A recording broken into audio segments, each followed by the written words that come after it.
तो सभी railway student का जोरदार स्वागत है क्लास ORS पर। तो देखिए, हम लगातार एजू गोरिल्ला की जो बुक है RRB टेक्नीशियन ग्रेड 3 के लिए उसे हम सॉल्व कर रहे हैं। और आज का जो हमारा साइंस का क्लास है वो मॉक टेस्ट नंबर 2 है। तो 40 नंबर की तैयारी अब हमारी जिम्मेदारी। तो चलिए इसी के साथ शुरू करते हैं। और 40 में आपका क्या स्कोर रहा कमेंट में ज़रूर बताइएगा। और देखिए, जनरल साइंस है और पहला क्वेश्चन क्या कह रहा है कि निम्नलिखित लंबाई मापने की इकाइयों को देखिए। km, mm, m, cm, dm। कह रहा है यदि इन्हें बढ़ते हुए क्रम में लगाया जाए तो चौथे स्थान पर कौन सी इकाई होगी। तो 4 विकल्प दे रखे हैं, इनमें आपको बताना है कि अगर इनको बढ़ते हुए क्रम में लगाना है तो आपके चौथे स्थान पर कौन सा इकाई होगी। देखिए, अगर इन्हें बढ़ते हुए क्रम में हम लगाने की कोशिश करें तो हमारा जो m होगा कौन सा, मीटर। विकल्प देखिए डी, जो मीटर होगा वह हमारा चौथे नंबर पे आएगा। विकल्प हमारा डी करेक्ट हो जाएगा। आगे देखिए 52 नंबर कह रहा है कि निम्न में से कौन सा सही नहीं है। तो कह रहा है ऑप्शन में ए कि 2 और आधा दर्जन बराबर 30 होता है।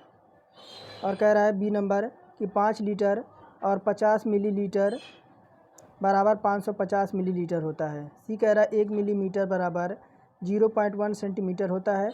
और डी कह रहा है 10 पैसा बराबर 0.10 होता है। तो कौन सा 52 में कह रहा है कौन सा आपका सही नहीं है। तो कौन सा सही नहीं है ये पूछ रहा है 52 नंबर में। तो देखिए हमारा बी है, यही हमारा सही नहीं है कि 5 लीटर और 50 मिलीलीटर बराबर 550 मिलीलीटर होता है। यही हमारा सही नहीं होगा। बाकी देखिए ये भी सही हो जाएगा, ये भी सही होगा और ये भी सही होगा। विकल्प हमारा बी जो है यही हमारा उत्तर हो जाएगा। और देखिए क्या कह रहा है, रेनॉल्ड का संख्या के आयामी सूत्र क्या है। रेनॉल्ड की संख्या का आयामी सूत्र क्या है। तो देखिए रेनॉल्ड की जो आपकी आयामी सूत्र जो है वह जो हो जाएगा आपका हो जाएगा, देखिए L पे 0। विकल्प हमारा फर्स्ट ही करेक्ट हो जाएगा। L पे 0 माइनस M पे 0 T पे 0। जहाँ देखिए आपका देखिए L क्या होता है, अगर L की बात करें तो L आपका होता है विशेषता रैखिक आयाम। और U जो आपका होता है वह क्या होता है, तरल पदार्थ का गतिशील साम्यता। और P क्या होता है, P इसमें आपका हो जाता है क्या, द्रव्य की घनत्व। और RE क्या होता है, RE जो आपका होता है रेनॉल्ड्स की संख्या। तो विकल्प हमारा ए करेक्ट हो जाएगा। यही जो आपके रेनॉल्ड की संख्या का आयामी सूत्र होता है, इसको याद कर लीजिए, मोस्ट इम्पोर्टेंट है आपका। बाकी आगे देखिए क्या कह रहा है 54 नंबर में कि 4 आपकी देखिए एक प्रकार में 4 मात्राएं हैं A, B, C तथा D हैं। प्रतिशत त्रुटि के साथ मापा जाता है 1%, 2%, 3% और 4%। क्रमशः मात्रा P की गणना अनुसार P बराबर A³ B² बटे CD। P में आपका परसेंट में कितनी त्रुटि है आपको ज्ञात करना है। तो 4 विकल्प दे रखे हैं, आपको त्रुटि ज्ञात करनी है। तो चलिए इसे थोड़ा सा मैं छोटा कर दूं और ताकि आपको मैं बताऊं कि इसका उत्तर क्या आएगा। देखिए आपको अगर क्या करना है, P बराबर कितना दे रखा है, तो A³ B² बटे CD दे रखा है। तो P की आपकी त्रुटि परसेंट ज्ञात करना है। तो देखिए आपका हो जाएगा P अपॉन आपका P इंटू में आपका हो जाएगा 100। और देखिए इसमें आपका जो हो जाता है क्या, तो 3 त्रिभुज A अपॉन A। और देखिए +2 त्रिभुज B बटे आपका B। यानी इस तरह से आपका आएगा। फिर आपका देखिए प्लस हो जाएगा, इधर आपका C आ जाएगा, प्लस आपका आ जाएगा D अपॉन क्या हो जाएगा आपका D हो जाएगा। और इनका सभी का क्या हो जाएगा 100 हो जाएगा। अब देखिए इसी पे हम मान रखेंगे। इसी पे जब हम मान रखेंगे तो देखिए 3 × 1% प्लस 2 × 2% प्लस 3% प्लस आपका क्या हो जाएगा 4%। और सबके मल्टीप्लाई में क्या हो जाएगा 100 हो जाएगा। तो देखिए आ क्या जाएगा, तो देखिए इधर से आपका 3 हो जाएगा प्लस आपका 2 दूना 4 हो जाएगा और प्लस आपका 3 हो जाएगा, प्लस आपका क्या हो जाएगा 4 हो जाएगा। तो 4 4 8, 8 6 14 हो जाएगा। कितना 14 हो जाएगा, 14% हमारा आ जाएगा। कितना 14% आ जाएगा, हमारा विकल्प सी करेक्ट हो जाएगा। आगे देखिए कह रहा है कि 55 नंबर कि किया गया कार्य यानी के में ज्ञात करें कि यदि 750 N का बल द्रव्यमान 30 kg की गाड़ी को 16 M धकेलता है। तो 4 विकल्प दे रखे हैं, आपको उत्तर बताना है। देखिए F बराबर कितना दे रखा है, F बराबर जो दे रखा है आपका 750 न्यूटन दे रखा है। कितना F बराबर 750 आपका न्यूटन दे रखा है। और विस्थापन यानी S बराबर कितना दे रखा है विस्थापन, तो आपका 16 मीटर दे रखा है। कितना 16 मीटर दे रखा है। और कार्य करना यानी W बराबर के होता क्या है, तो आपका होता है FS cos थीटा। क्या होता है cos theta, FS cos theta. अब देखिए थीटा जो आपका है वह 0 डिग्री है, तो आपका cos थीटा बराबर क्या हो जाएगा, cos थीटा बराबर आपका 1 हो जाएगा। cos थीटा बराबर 1 हो जाएगा। तो देखिए W बराबर आपका हो जाएगा 750 इंटू में कर देंगे 16 से मल्टीप्लाई करा देंगे। तब देखिए W बराबर क्या आ जाएगा, W बराबर 12,000 आ जाएगा। कितना 12,000 आ जाएगा, 12,000 आ जाएगा। यानी जूल को जब जूल को किलो जूल में बदलने के लिए 1,000 से विभाजित करते हैं, क्या करते हैं, तो देखिए अगर हम जूल को क्या करना है, अगर जूल को किलो जूल में बदलना है तो 1,000 से विभाजित करना पड़ेगा। तो देखिए कितना आया है हमारा 12,000। ऐसे क्या, तो देखिए हमने कहा था कि 1000 से इसे डिवाइड करना पड़ेगा। तो देखिए क्या आ जाएगा, 3 जीरो से 3 जीरो तो हमारा कट जाएगा और आपका क्या आ जाएगा 12, आपका W बराबर क्या आ जाएगा 12 आपका के आ जाएगा, 12 के आ जाएगा। देखिए विकल्प हमारा बी में है, विकल्प बी हमारा करेक्ट हो जाएगा। आगे देखिए क्या कह रहा है, कह रहा है बांध में जमा पानी में कौन सी ऊर्जा होती है। तो देखिए जब बांध बना के जब हम पानी इकट्ठा करते हैं तो यही पूछ रहा है उसमें आपकी ऊर्जा कौन सी होती है।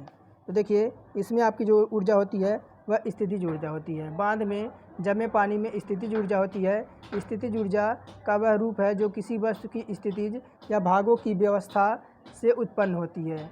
जब संग्रहित ऊर्जा को गतिज ऊर्जा बन सकती है तो किसी भी वस्तु में स्थितिज ऊर्जा की माप गणना वस्तु के द्रव्यमान और उनकी ऊंचाइयों और दूरियों के आधार पर की जाती है। तो विकल्प हमारा बी करेक्ट हो जाएगा। आगे देखिए क्या कह रहा है 57 नंबर,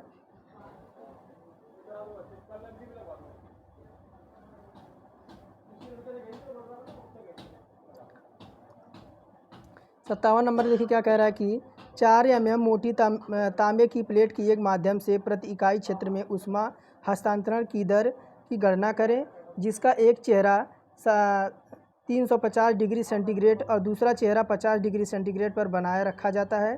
तांबे की तापीय चालकता 370 W/m डिग्री सेंटीग्रेड दे रखा है। तो आपको मान ज्ञात करना है। देखिए होगा क्या, इसका एक आपको का देखिए क्या होता है, इसका होता है dt बराबर आपका होता है T1 माइनस T2 यह सूत्र होता है। तो देखिए कितना दे रखा है 50 दे रखा है। कितना 50 डिग्री सेंटीग्रेड दे रखा है। इसे माइनस कर देंगे किससे, तो 350 से माइनस करेंगे तो देखिए तब तांबे की प्लेट की लंबाई क्या आ जाएगी, और तांबे की प्लेट की लंबाई जो देखिए कितना दे रखा है, तो आपका 45 कितना, तो 45 mm दे रखा है। कितना 45 mm दे रखा है। तो 45 mm बराबर क्या आ जाएगा, तो ये आपका आ जाएगा 0.045 आ जाएगा। अब देखिए क्या हो जाएगा, इसका मान हम ज्ञात करेंगे। देखिए Q बराबर Q अपॉन A बराबर माइनस के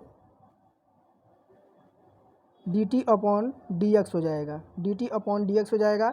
यह सूत्र होता है। तो देखिए माइनस 370 बराबर हमारा क्या हो जाएगा, तो यहाँ देखिए हमारा दे रहा था 50 माइनस 350, 50 माइनस 350 और अपॉन में क्या कर देंगे, अपॉन में हमारा हो जाएगा 0.045। तब देखिए इसे सॉल्व करेंगे तो देखिए क्या आ जाएगा 2.466। देखिए विकल्प हमारा पहले में ही दे रखा है। कितना, तो विकल्प हमारा पहले में ही उत्तर मिल गया। देखिए विकल्प हमारा पहला करेक्ट हो जाएगा। आगे देखिए क्या कह रहा है संवेदनशील ऊष्मा डैश डैश के लिए आवश्यक ऊष्मा है। तो कह रहा वाष्प को द्रव्य में परिवर्तित करने के लिए, द्रव्य को वाष्प में परावर्तित करने के लिए, या किसी तरल या वाष्प को तापमान बढ़ाने के लिए, या कह रहा पानी को भाप में परिवर्तन कर और इसे सुपरहीट करने के लिए। तो देखिए 58 का जो हो जाएगा वह विकल्प हमारा सी हो जाएगा। विकल्प सी हो जाएगा कि संवेदनशील ऊष्मा का वह ऊष्मा होता है जो किसी तरल या वाष्प के तापमान को बढ़ाने के लिए आवश्यक होता है। संवेदनशील ऊष्मा किसी पदार्थ के तापमान को बिना किसी अवस्था परिवर्तन के बदलने के लिए आवश्यक ऊर्जा होती है। तो विकल्प हमारा सी करेक्ट हो जाएगा। और देखिए क्या कह रहा है कि चादरों के इंटरफेस तापमान का पता लगाएं। दिया गया है कि पीतल और स्टील की चादरें प्रत्येक 1 सेंटीमीटर मोटी हैं और संपर्क में हैं। पीतल की बाहरी सतह 100 डिग्री सेंटीग्रेड पर है और वह स्टील की 0 सेंटीग्रेड पर है। तो के बी अपॉन आपका के एस दे रखा है कितना, तो आपका इतना दे रखा है।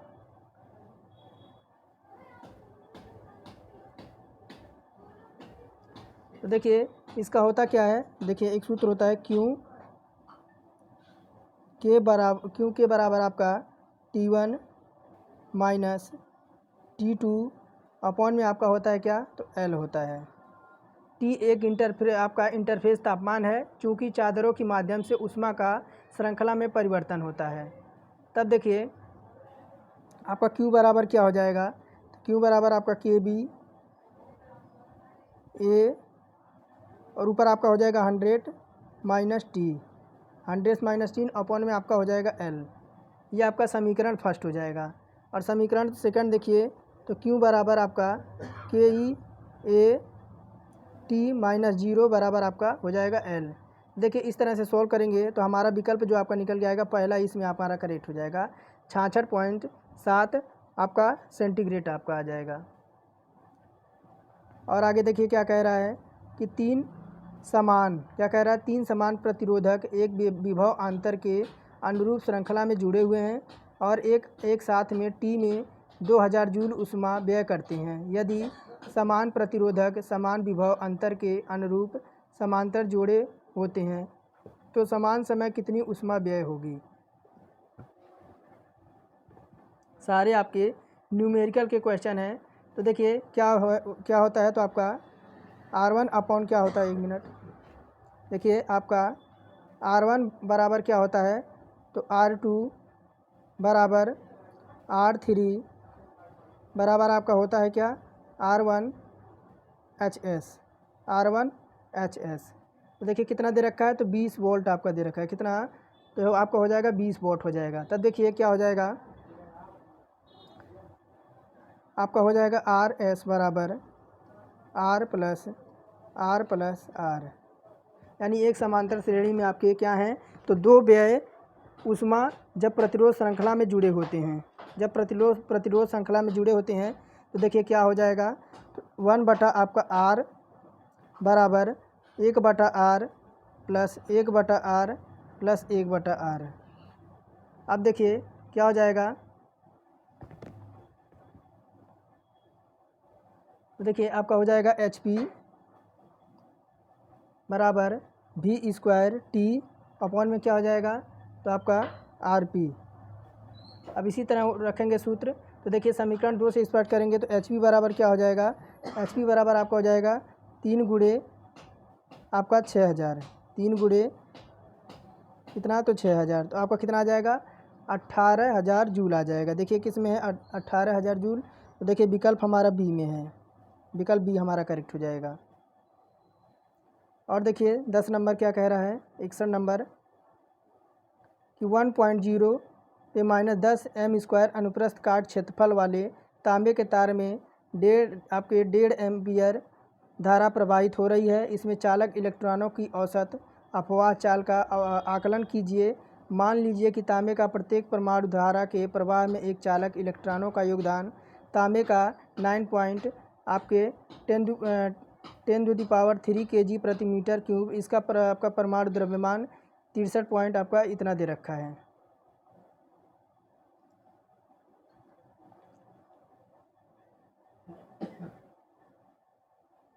तो देखिए इसका जो आपका सूत्र आपका आ जाएगा वह विकल्प हमारा बी करेक्ट हो जाएगा। इसे जब सॉल्व करेंगे विकल्प बी हमारा करेक्ट हो जाएगा। आगे चलते हैं, थोड़ा क्वेश्चन लंबा है, स्क्रीन पे आपका आएगा नहीं। और देखिए क्या कह रहा है 62 नंबर में कि जब एक तार की लंबाई 0.1 मीटर को 5 विभवांतर पर लगाया जाता है तो इलेक्ट्रॉन की गति आपकी 2.5 इंटू 10⁻⁻4 होता है। यदि तार पर इलेक्ट्रॉन का घनत्व आपका 8 इंटू 10⁻28 मीटर क्यूब है तो तार की आपकी प्रतिरोधकता क्या होगी।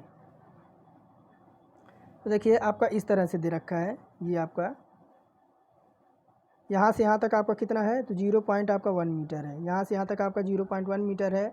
और ये आपका कितना है तो 5 वोल्ट है, यहाँ पे 5 वोल्ट यानी विभवांतर है। तब देखिए V बराबर क्या हो जाएगा तो ढाई दे रखा है और कितना है आपका 10⁻⁻4 है, 10⁻⁻4 है और मीटर प्रति सेकंड है। n बराबर कितना है, n बराबर आपका 8 इंटू 10⁻28 है, 10⁻28 है। मीटर आपका -3 है। यहाँ देखिए b बराबर v अपॉन आपका r बराबर हो जाएगा NeVd/a, ये आपका ये हो जाएगा।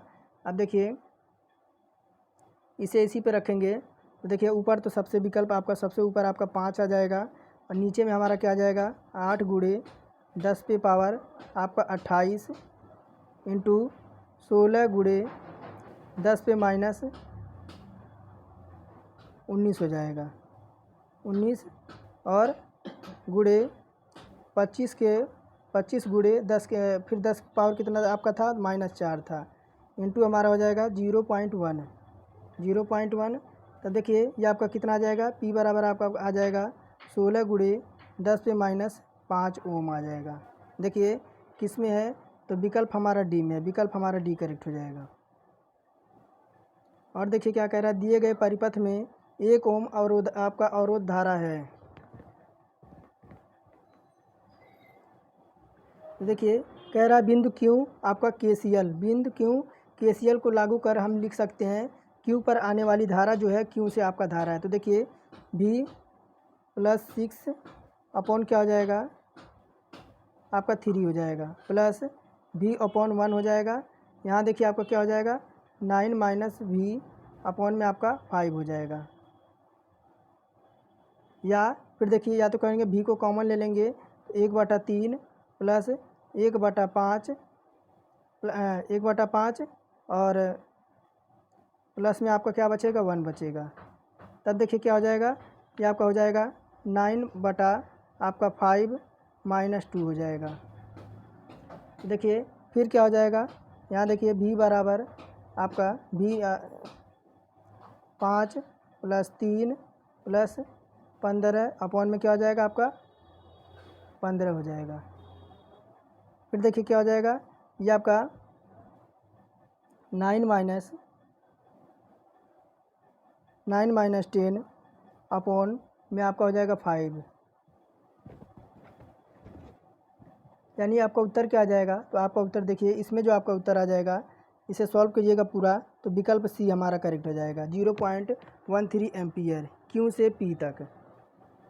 आगे देखिए कह रहा है निम्नलिखित में से कौन सा एक छादित ध्रुव प्रेरण मोटर के लिए सही है, यानी निम्नलिखित में से कौन सा एक छादित ध्रुव प्रेरण मोटर के लिए सही नहीं है। तो देखिए कह रहा है रोटर ध्रुव के छादित भाग से अवछादित भाग तक चलता है जबकि पहले में फ्लक्स बदवाले के फ्लक्स के आगामी होता है। बी कह रहा है रोटर ध्रुव के छादित भाग से अवछादित भाग तक चलता है जबकि पहले में फ्लक्स बाद वाले के फ्लक्स के आपके पश्चिगामी होता है। सी कह रहा है रोटर ध्रुव के आच्छादित भाग से आपका छादित होता है। तो ये हमारा विकल्प जो है आपका क्या हो जाएगा छादित ध्रुव से प्रेरण के सही है। तो विकल्प हमारा देखिए इसमें हमारा सी करेक्ट हो जाएगा, ये हमारा इनकरेक्ट हो जाएगा, विकल्प हमारा सी करेक्ट हो जाएगा। आगे देखिए क्या कह रहा है कि प्रतिकर्षण मोटर के रूप में कह रहा है प्रतिकर्षण मोटर डैश डैश के रूप में चार्टेड होता है चलती है। आपके स्प्लिट फेज मोटर, स्थानांतरित स्टार्ट मोटर, प्रतिकर्षण मोटर या कंपाउंड मोटर। तो देखिए इसमें जो हमारा हो जाएगा विकल्प सी हो जाएगा प्रतिकर्षण मोटर। देखिए प्रतिकर्षण मोटर प्रतिकर्षण मोटर के रूप में स्टार्ट होता है और चलता भी है। प्रतिकर्षण मोटर एक विशेष प्रकार का एकल फेज यानी एसी मोटर होता है जो समान ध्रुवों के प्रतिकर्षण के काम करता है। इस मोटर में स्टेटर को एकल फेज एसी के आपूर्ति के साथ आपूर्ति की जाती है। तो विकल्प हमारा सी करेक्ट हो जाएगा। और देखिए क्या कह रहा है कि एसी एकल फेज प्रेरण मोटर के लिए वोल्टेज सीमा क्या होती है। तो 3 kV, 1.5 kV, 250 kV या 11 आपका kV। तो देखिए इसके लिए हमारा होता है कितना 250 kV। देखिए एकल फेज प्रेरण मोटर के लिए रेटिंग के लिए सरल, मजबूत और विश्वसनीय और सस्ती होती है और 250 वोल्ट तक की वोल्टेज स्तर के लिए उपयोग किया जाता है और 1 किलोवाट रेटिंग उपलब्ध होती है। तो विकल्प हमारा सी करेक्ट हो जाएगा। और देखिए क्या कह रहा है, एस ब्लॉक के पहले समूहों के तत्वों को डैश डैश के रूप में जानी जाती है। तो क्षारीय धातु, क्षारीय मृदा धातु, हैलोजन और उत्कृष्ट गैसें।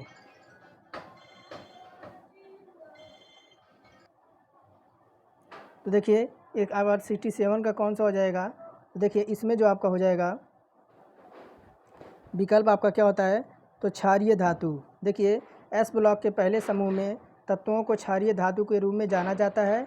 इनके सबसे बाहरी कोश में केवल 1 इलेक्ट्रॉन होता है, इसलिए यह काफ़ी प्रतिक्रियाशील होते हैं क्योंकि अपने यह गैर धातुओं के साथ संबंध बनाते हैं और इलेक्ट्रॉन को खो देते हैं। तो विकल्प हमारा ए करेक्ट हो जाएगा। और देखिए कह रहा है कैफीन क्षारक उपस्थित होता है। तो केवल चाय में, केवल कॉफ़ी में, चाय और कॉफ़ी दोनों में या नींबू पानी में। देखिए ये जो आपका होता है चाय और कॉफ़ी दोनों में। देखिए कैफीन क्षारक चाय और कॉफ़ी में मौजूद होता है। कैफीन एक साइको एक्टिव पदार्थ होता है जो अन्य पदार्थों के विपरीत या दुनिया का लगभग सभी भागों में कानूनी और अनियमित ढंग से पाया जाता है। तो विकल्प हमारा सी करेक्ट हो जाएगा। देखिए कितना अच्छा क्वेश्चन दे रखा है। और देखिए कह रहा है कि जल आयनिक लवणों का एक अच्छा विलायक है क्योंकि इसका क्वथनांक उच्च होता है, इसका उच्च आपका द्विध्रुवीय आघूर्ण होता है। सी कह रहा है इसकी उच्च विशिष्ट ऊष्मा होती है। डी कह रहा है इसका कोई रंग नहीं होता। देखिए 69 का हो जाएगा कि जल आयनिक लवणों का एक अच्छा विलायक है ये क्योंकि इसका जो आपका होता है उच्च द्विध्रुव आघूर्ण होता है। विकल्प हमारा बी करेक्ट हो जाएगा। और देखिए 70 नंबर क्या कह रहा है कि संतुलन में रासायनिक प्रतिक्रियाओं के लिए निम्न में से कौन सा सही है। तो केवल आगे की प्रतिक्रिया बंद हो जाती है। विकल्प बी कह रहा है केवल प्रतिलोम प्रतिक्रिया बंद हो जाती है। सी कह रहा है आगे और प्रतिलोम प्रतिक्रिया के लिए दर स्थिरांक बराबर है। डी कह रहा है आगे और प्रतिलोम प्रतिक्रिया के दरें बराबर होती हैं। तो पूछ रहा है कि संतुलन में रासायनिक प्रतिक्रिया के लिए निम्न में से कौन सा आपका कारक सही है। तो देखिए इसमें जो कारक सही है वह विकल्प डी है कि संतुलन में दो विरोधी प्रतिक्रियाएं समान दरों या वेगों पर चलती हैं, इसलिए इसमें शामिल पदार्थों की मात्रा में कोई आपका नियमित परिवर्तन नहीं होता है। तो विकल्प हमारा डी करेक्ट हो जाएगा 70 का। आगे देखिए क्या कह रहा है, चाक और पानी के मिश्रण को पृथक करने की प्रक्रिया में निम्न में से कौन सा सहायक नहीं है। कह रहा है चाक और पानी के मिश्रण को पृथक करने के लिए यानी अलग करने के लिए निम्न में से कौन सा सहायक नहीं है। तो कह रहा है निस्यंदन है, निस्तांतरण है, अवसादन है या ऊर्ध्वपातन है। तो देखिए आपका हो जाएगा क्या, ऊर्ध्वपातन हो जाएगा। देखिए चाक और पानी के मिश्रण को अवसादन, निस्तांतरण या निस्पंदन की प्रक्रिया द्वारा पृथक किया जा सकता है, लेकिन ऊर्ध्वपातन जो है, ऊर्ध्वपातन किसी पदार्थ को द्रव्य अवस्था से गुजरे बिना ठोस या गैस अवस्था में सीधे संक्रमण होता है, इसलिए चाक और पानी के मिश्रण को अलग करने की प्रक्रिया में ऊर्ध्वपातन सहायक नहीं होता है। तो विकल्प हमारा डी है, जो ऊर्ध्वपातन हमारा ये सहायक नहीं होता है, बाकी ये सब आपके सहायक होते हैं। और देखिए क्या कह रहा है, सही मिलान करना है। सही मिलान कौन सा नहीं है, पूछ रहा है सही मिलान कौन सा नहीं। तो आपका दे रखा है एल्डिहाइड का OH, एल्माइड का CnH2, या सी का है एमीन का NH2 दे रखा है, या आपका डी है कार्बेलैक्टिक अम्ल का COOH दे रखा है। तो देखिए इसका जो आपका सही मिलाप नहीं है वह विकल्प हमारा फर्स्ट ही हो जाएगा, यानी एल्डिहाइड का OH दे रखा है, ये आपका मिलाप सही नहीं है। OH जो है आपका कार्यात्मक समूह हाइड्रोक्लोरिक समूह है। OH एक अल्कोहल होता है जिसमें एक ऑक्सीजन परमाणु होता है जो हाइड्रोजन परमाणु से जुड़ा होता है। तो विकल्प हमारा 72 का फर्स्ट करेक्ट हो जाएगा। और देखिए क्या कह रहा है, विरंजक चूर्ण कह रहा है विरंजक चूर्ण सूखे चूने पर क्लोरीन की क्रिया द्वारा निर्मित होता है। निम्न में से कौन सा इसके लिए उपयुक्त समीकरण है। तो देखिए इसके लिए जो आपका उपयुक्त समीकरण हो जाएगा वह हो जाएगा विकल्प सी कि क्लोरीन जो नमकीन घोल के माध्यम से बिजली के प्रवाहित होने पर उत्पादित होता है। विरंजक चूर्ण बनने के लिए आपका CaOH का होल ट्वाइस की प्रतिक्रिया करता है। CaOH का होल प्रक्रिया का करके आपका ये बनाता है। तो विकल्प हमारा जो हो जाएगा ऑप्शन नंबर सी करेक्ट हो जाएगा।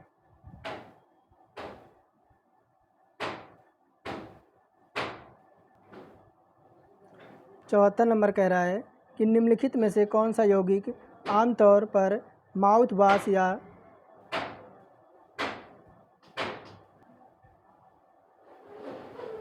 तो एंटीसेप्टिक के रूप में उपयोग किया जाता है। तो कह रहा बोरेक्स है, साल्ट पीटर है, हाइड्रोजन पेरोक्साइड है या सोडियम क्लोराइड है। तो कह रहा है क्या कि देखिए आपका मोस्ट इंपॉर्टेंट क्वेश्चन है। कह रहा है कि निम्नलिखित में से कौन सा यौगिक आमतौर पर माउथ वॉश और टूथपेस्ट में एंटीसेप्टिक के रूप में उपयोग किया जाता है।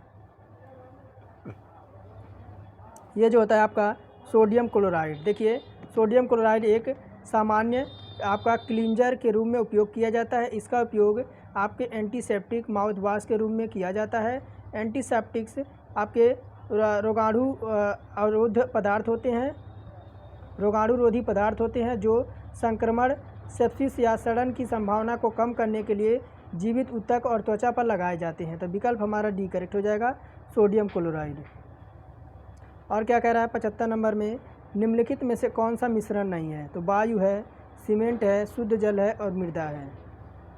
देखिए आपका शुद्ध जल क्या हो जाएगा, ये आपका जो हो जाएगा मिश्रण नहीं होगा। देखिए दो या दो से अधिक पदार्थ एक साथ शारीरिक रूप से संयोजित होते हैं तो उसे हम मिश्रण कहते हैं। हालांकि पानी में 2 हाइड्रोजन आपके परमाणु रासायनिक होता है और पानी का सूत्र क्या होता है तो आपका H2O होता है, जिसमें आपके हाइड्रोजन के 2 अणु और ऑक्सीजन के 1 अणु उपस्थित होते हैं।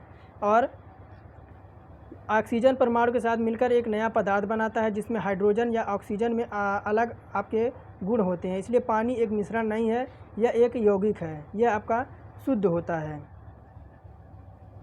और देखिए क्या कह रहा है कि निम्नलिखित में से किस जोड़े के पदार्थ को ऊर्ध्वपातन यानी सब्लिमेशन द्वारा पूरी तरह से अलग किया जा सकता है। तो कह रहा है salt and iodine, ammonia chloride और आयोडीन, सेंट एंड सल्फर, नमक और सल्फर।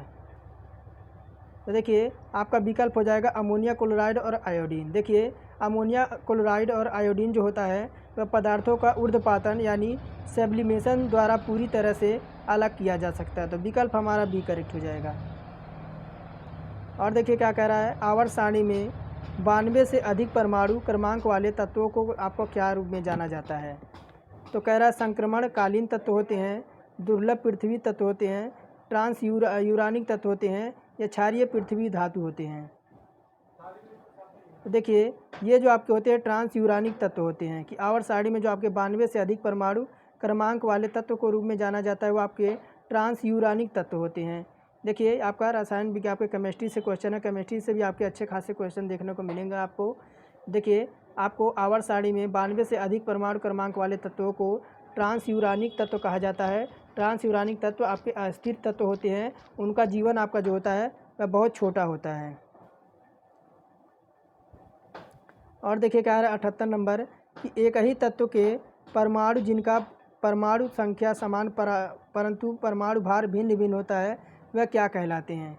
तो कह रहा संभारिक हैं, समस्थानिक हैं, बहुलक हैं या आपका समायवी हैं। तो ध्यान से देखिए क्या कह रहा है कि कह रहा विकल्प में एक ही तत्व के परमाणु जिनकी परमाणु संख्या समान है परंतु परमाणु भार आपके भिन्न भिन्न होते हैं वह क्या कहलाते हैं। देखिए वह जो कहलाते हैं वह आपका समस्थानिक कहलाते हैं। क्या कहलाते हैं, वह आपके एक ही तत्व के परमाणु जिनकी परमाणु संख्या समान है लेकिन परमाणु भार आपके भिन्न भिन्न होते हैं वह आपके समस्थानिक कहलाते हैं। तो विकल्प हमारा बी करेक्ट हो जाएगा।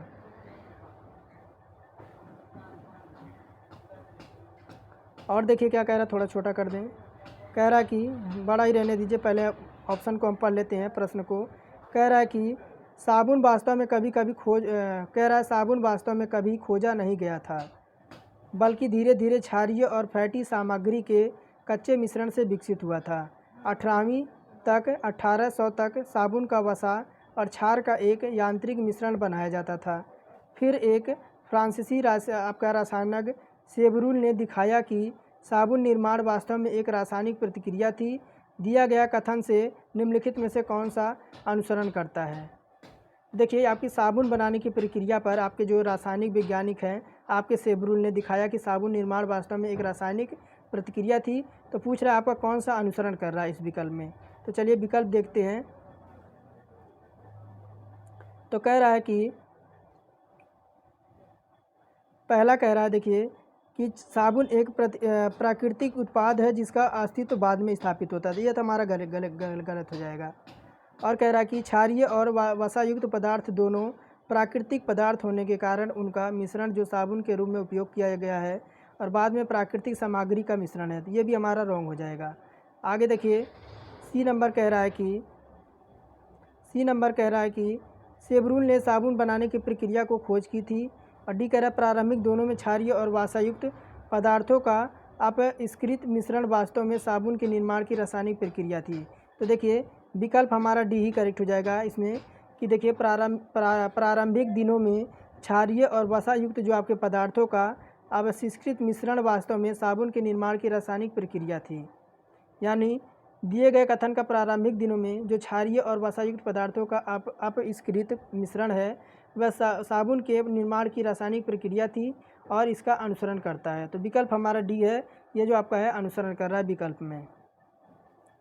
और देखिए क्या कह रहा है 80 नंबर में, कि बीटी टॉक्सिन से तंबाकू के कीड़ों और आर्मी वर्म के संक्रमण को रोका जा सकता है। यह कीड़े डैश डैश के क्रम में हैं। तो कह रहा है कि कोलोएप्टेरा हैं, लेपिडोप्टेरा है, या डिप्टेरा है, या हाइपोनोप्टेरा है। तो हिंदी में थोड़ा सा पढ़ने में इससे साइंस से थोड़ा सा दिक्कत होती है। देखिए कह रहा बीटी टॉक्सिन से तंबाकू के कीड़ों और आर्मी वर्म के संक्रमण को रोका जा सकता है। यह कीड़े आपके किस क्रम में हैं? तो ये कीड़े आपके हैं लेपिडोप्टेरा में। किस में? तो लेपिडोप्टेरा में। आपका विकल्प बी करेक्ट हो जाएगा। देखिए यह कीड़े लेपिडोप्टेरा ऑर्डर के हैं और लेपिडोप्टेरा आपके बुनियादी शारीरिक संरचना के रूप में दिखाते हैं जो जीवन शैली और वातावरण में लाभ प्राप्त करने के लिए आपके विकसित होते हैं। तो विकल्प हमारा बी करेक्ट हो जाएगा 80 नंबर में। और देखिए 81 नंबर कह रहा है कि एक आनुवंशिक विकार डैश डैश के माध्यम से ठीक किया जा सकता है। तो कह रहा है आरडीएनए के तकनीकी के साथ, जीन थेरेपी के साथ, भ्रूण हस्तांतरण के साथ, या उपरोक्त सभी के साथ। तो एक आनुवंशिक विकार जो आपका है डैश डैश के माध्यम से ठीक किया जा सकता है। यानी आनुवंशिक जो विकार है, यानी आनुवंशिकी जो आपका समस्या वो आपके किस तकनीकी के माध्यम से ठीक किया जा सकता है? तो देखिए ये तकनीकी आपकी है जीन थेरेपी।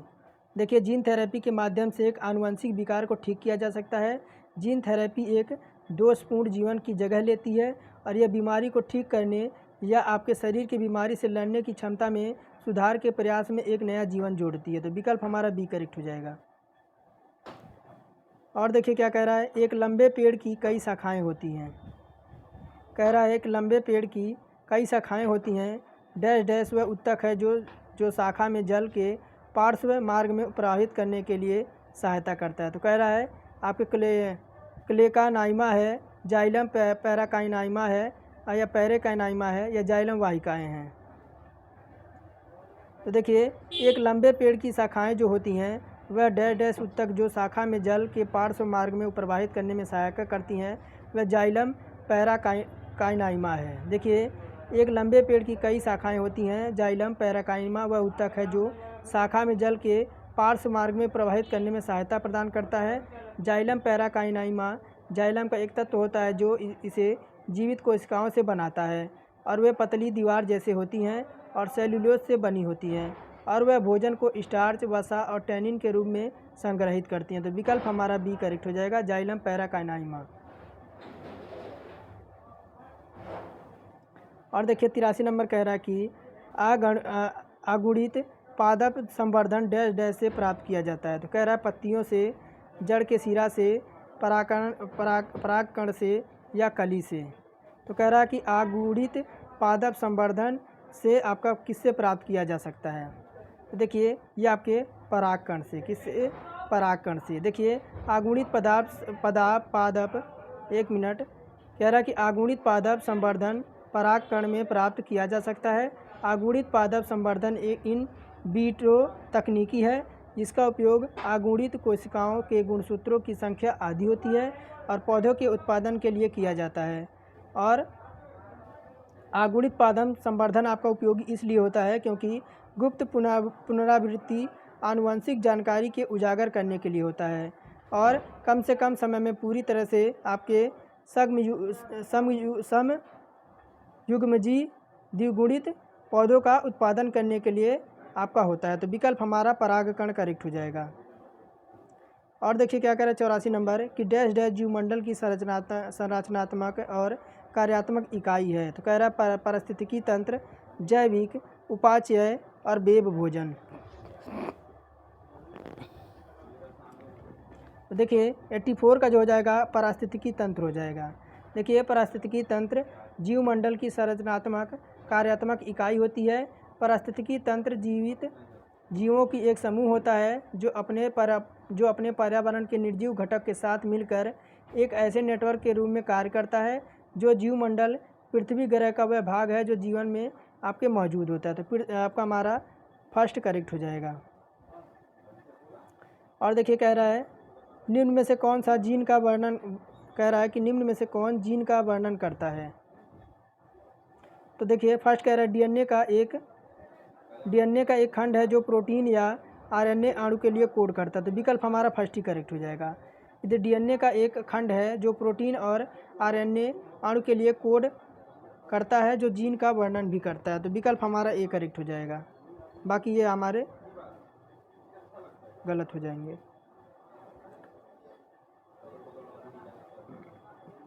86 नंबर कह रहा है निम्नलिखित में से कौन सा एक एकाधिक एलील प्रणाली का उदाहरण है। तो कह रहा है कि मनुष्यों में आँखों का रंग, या मनुष्यों में रक्त प्रकार, या मनुष्यों में बालों की बनावट, या मनुष्यों में ऊंचाई। तो देखिए निम्नलिखित में से कौन सा एक एकाधिक एलील प्रणाली का उदाहरण है। देखिए 86 का जो हमारा हो जाएगा वह विकल्प बी, मनुष्यों में रक्त के प्रकार। देखिए मनुष्यों में रक्त का प्रकार एक एकाधिक एलील प्रणाली का उदाहरण होता है। तो विकल्प हमारा बी 86 का करेक्ट हो जाएगा। 87 कह रहा है कि निम्नलिखित में से कौन 3 मुख्य एंटीजन प्रेजेंटिंग सेल प्रकारों में से एक नहीं है। तो कह रहा है नेचुरल किलर सेल्स, बी लिम्फोसाइटस, सी मैक्रोफेज, या डी है डेट्रोडिक सेल्स। कह रहा है निम्नलिखित में से कौन 3 मुख्य एंटीजन प्रेजेंटिंग सेल प्रकारों में से एक नहीं है। देखिए ये जो आपका है ये आपका नेचुरल किलर सेल्स, ये आपका नहीं है। देखिए नेचुरल किलर सेल 3 मुख्य एंटीजन प्रेजेंटिंग सेल प्रकारों में से एक नहीं है। नेचुरल किलर सेल्स जिन्हें एनके सेल्स या बड़े दानेदार लिम्फोसाइटस के रूप में जाना जाता है, यह एक प्रकार का साइटोटॉक्सिक्स और लिम्फोसाइट होता है जो जन्मजात प्रतिरक्षा प्रणाली के लिए महत्वपूर्ण होता है। तो विकल्प हमारा ए करेक्ट हो जाएगा। यही है जो आपका एंटीजन प्रेजेंटिंग सेल प्रकारों में से एक नहीं है, तो आपका नेचुरल किलर सेल्स है। बाकी आपका ये सब सारे सही हो जाएंगे। और देखिए क्या कह रहा है 88 नंबर कि निम्नलिखित में से कौन सा कोशिका का प्रकार की जन्मजात प्रतिरक्षा प्रणाली आपके फागोसाइटिस नहीं करती है। तो कह रहा है कि ईओस्ट्रोफिल्स, माइक्रोफेस, न्यूट्रोफिल या बासोफिल्स। तो कह रहा है निम्नलिखित में से कौन सी कोशिका प्रकार की जन्मजात प्रतिरक्षा प्रणाली फागोसाइटोसिस नहीं करती है। तो ये जो आपकी होती है वह आपकी बेसोफिल्स होती है। देखिए जन्मजात प्रतिरक्षा प्रणाली के बेसोफिल्स सेल प्रकार के फागोसाइटिस नहीं करता है। बेसोफिल्स में आपके ग्रेन्युलाइटस है जो बहुकोशिकीय परजीवियों पर आक्रमण करता है। बासोफिल्स बहुत हद तक पस्तूल कोशिकाओं की तरह हिस्टोमाइन छोड़ते हैं। हिस्टोमाइन का उपयोग एलर्जी की प्रतिक्रियाओं को बढ़ाने में बासोफिल्स और मस्तूल कोशिकाओं को प्रमुख क्रियाशील बनाती है। तो विकल्प हमारा बासोफिल्स करेक्ट हो जाएगा 88 का। और देखिए क्या कह रहा है, थोड़ा छोटा कर दें।